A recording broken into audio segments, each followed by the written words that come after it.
If you want to build wealth, stop being broke, or just know how to manage your spending and manage yourself, stop what you're doing and watch this video. If people call you being frugal or being too tight-fisted with your income on your earnings, watch this video. If you have more money going out than what's coming in, stop what you're doing and watch this video right now. If you're thinking of building lasting wealth for your family, stop what you're doing and watch this video because no one else could have said this any better. Watch. Here's the deal. Your number one wealth building tool is your income. All of the millionaires that we interview, unless they inherited the money, which is very, very few of them, less than 10% of them inherited the money, did it by saving and investing their income. They did not give their income to Sally Mae. They did not give their income to Best Buy.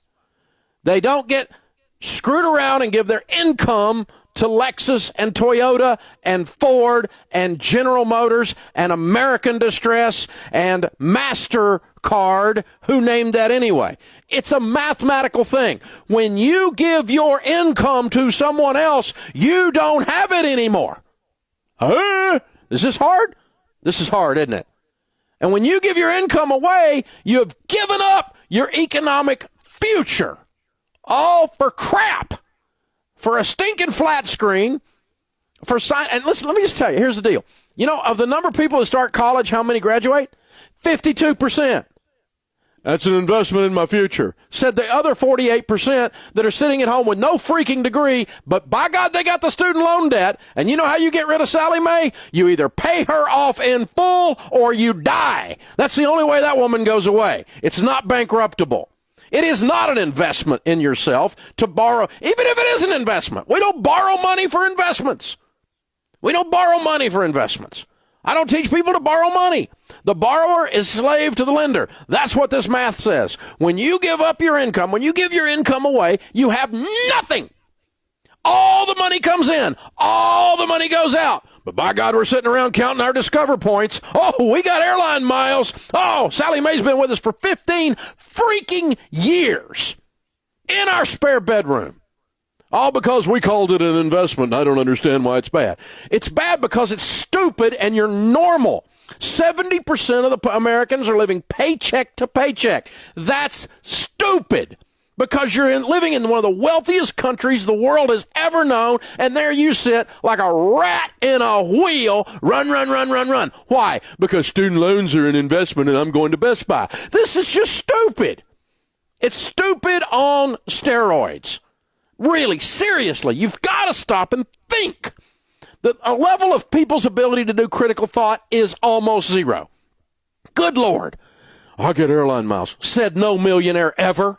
Really, millionaires do. I met with thousands and thousands of millionaires. I've never met one that said, you know, Dave, I made my money with my airline miles. Oh, those Discover points broke me through financially. Hey, let's do the math, okay? You know how you get $1,000 back from Discover? You spend $100,000. How does spending $100,000 to get $1,000 back ever make you rich? Where did you take your math class? Really? This is absolutely ludicrous. But everybody's counting their dadgum points, and everybody's trying to figure out some way I'm beating up on Chase. Chase is kicking your butt. Their building's bigger than yours, and their furniture's nicer than yours. You ought to have a clue by now. At the car, I got a car payment bigger than your house payment, some of you. Average car payment in America now is $499. That's suspiciously like $500. If you take $500 a month and invest it from age 30 to age 70, you'll have, would you believe it? You're going to have over $5 million. And you scratch your head and wonder why you're freaking broke. God, no wonder your kids' students. No wonder your students have student loans because you're driving a dadgum $1 million car, $2 million, $3 million car. That's what it's costing you with your stupid car payment to impress somebody at a stoplight that you will never meet, and the thing's going down in value like a rock. We have to stop and think, America. You have to think instead of sitting around eating Skittles and watching Oprah reruns. This is stupid. We're fat and we're broke because we have no ability to do critical thought, and we don't stop and look at what we're putting into our lives. This is nuts. It's nuts. It's completely out of control. I mean, the number of people I've talked to just today with $25,000 and $30,000 owed on their stupid car. It's a car. Good God, it's a car. What does it do? It takes you from here to there. Now, I don't mind you having a $25,000 car. All of my cars cost more than $25,000, but I freaking paid for them, and they're a very small percentage of my life, a very small percentage of my income. Think. Seriously. So, credit cards, stupid. Stupid. Student loans, stupid. Car payments, stupid on steroids. Borrowing money on your house to put granite countertops in. Somebody ought to smack you. That's stupid. It's stupid. You have to stop and think again. It's because you're killing yourself. You make enough money to retire a millionaire or a multimillionaire. You make enough money that your kid ought to have a college fund fully funded and they can go to school without being part of the freaking student loan crisis. But by God, you had to have a bass boat so you're $32,000 in debt because those fish were outrunning you. God, think. Quit being grown-up children walking around in grown-up bodies. Children walking around in grown-up bodies. Adults devise a plan and follow it. Children do what feels good. This ridiculous, impulsive nature of we think we're going to borrow our way into wealth it's out of control, guys. We've got to stop this. Here's the deal. I'm going to leave you with one word, with what he just said. Adults devise a plan and follow through with it. Children do what feels good. If you're still at the point of your life where you're doing what feels good to you, then you know what you are. If you feel like you're in a rut, here's the summary of how I live my life, okay? Because I used to be in all this kind of crazy ass loan before. And what I did eventually was I had to just observe my life and cut my spending because I realized that I was spending more than what I was making. So my first rule is what's going out must always be less than what's coming in.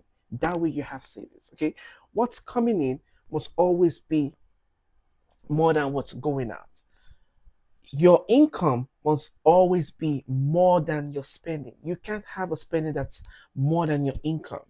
Your income must be more than your spending. My rule number 2 is if you don't need it, don't buy it. Okay? If you don't need it, do not buy it. I'm going to repeat myself. If you don't need something, don't buy it. Because that's how you get in there. Rule number 3, do not get a credit card for anything. If you don't need it, you don't need to use credit card payment to pay for anything. Okay, so you need to have more income more than you're spending. If you don't need something, don't buy it. Don't go opening up credit card for things for depreciable assets. All right, for depreciable assets. Number 4, you gotta watch your savings. You need to make sure your savings is going up. And if you have if you have a circle of friends that's encouraging you to keep spending, to keep making spendings that you don't need, you need to cut them off.